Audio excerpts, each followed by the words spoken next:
Hello everyone and welcome to episode 6 of the series where we are making an RPG game from scratch using SFML and C++.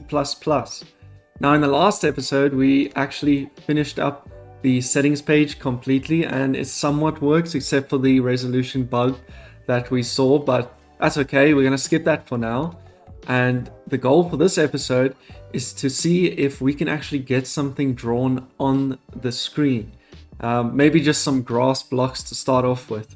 Because right now when I click the new game button, we get this, a black screen. And hopefully that's going to change in this video, so let's get started.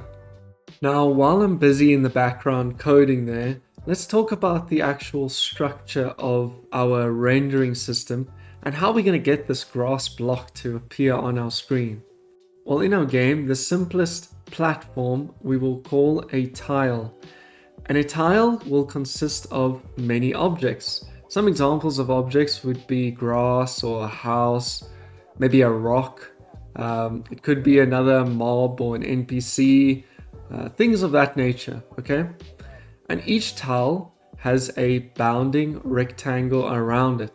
Our game world will consist of many tiles, probably thousands, tens of thousands. I don't know how big the game's going to be, but yeah.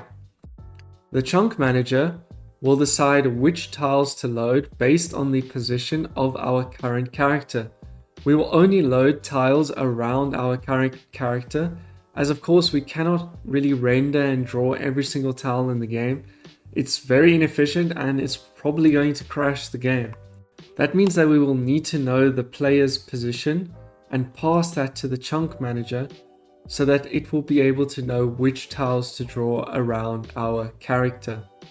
Once our character moves to a new tile, we will delete, aka we won't draw the old tiles that we're leaving, and we will draw new tiles that we are entering. We'll choose an area of tiles to draw around the character in such a way that while playing the game, you don't see any visual issues where tiles are unloaded maybe, even though in our case the tiles are probably going to load really quick. We don't want to have that visual disturbance to the player.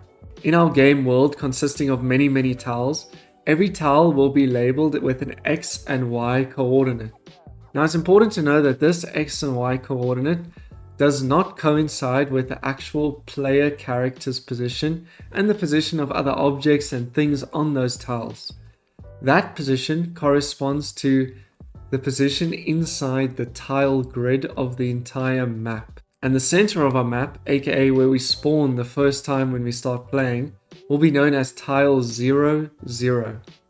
Any tiles to the left of it will go tile negative whatever and then 0.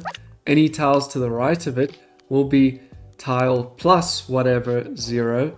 Any tiles above it will be tile 0 negative whatever, and any tiles under it will be tile 0 plus whatever.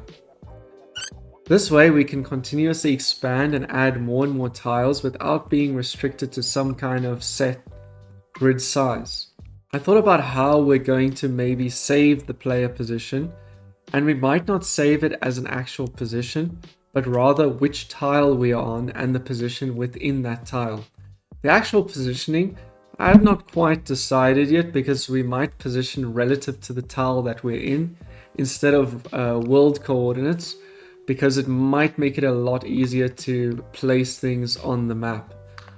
One issue that we might run into is when we start having a lot of tiles and I actually want to see how the objects are placed on those tiles. There's no real clean way to do it other than loading up the game and either moving the character there or moving the camera there if we have some sort of debug state where we can move the camera. So I haven't quite decided what to do there. We might end up making something like a level editor or a map editor to make it a lot easier to create these tiles and actually visualize them. This may sound like a lot of setup work and you may be wondering, why am I not just drawing that grass block straight to the screen? Well, it's because we need to establish this foundation and structural setup before we actually start making objects and putting things on the screen. Because in the end, this is an RPG game and it's probably going to end up being really big. And if we don't do this right in the beginning, down the line, we're going to end up in a scenario where we really wish we had done that. And it's too late now to go and refactor everything. So we just have to stay with this disgusting setup that we've decided to do. And I'm not too sure if what I'm doing is the absolute best way to do things, but this is just the solution that I found. And, it's my game, right? I'm going to do it exactly how I want to do it. But if you have any good suggestions, I mean, I'm open to listen. Just put them down in the comments below and I'll definitely consider them for sure. Now, with all of that out of the way, let's get back to the coding and finish up and see if we could actually get that grass block to appear on our screen. Alright, so I've been busy with the tile and chunk system for quite some time now, and I've come to the conclusion that unfortunately in this episode we will not be able to see grass on the screen. And that's because to decide for the chunk manager to decide which tiles to draw, we need to actually know where the character is on the screen, right? So I think before we continue on with the tiles and the chunks, what we're going to do is in the next episode, we're going to start creating our main character and getting them on the screen and moving them around with our keyboard. That way we can get the position of that character and feed it to the chunk manager so that the chunk manager can render the correct tiles around that character.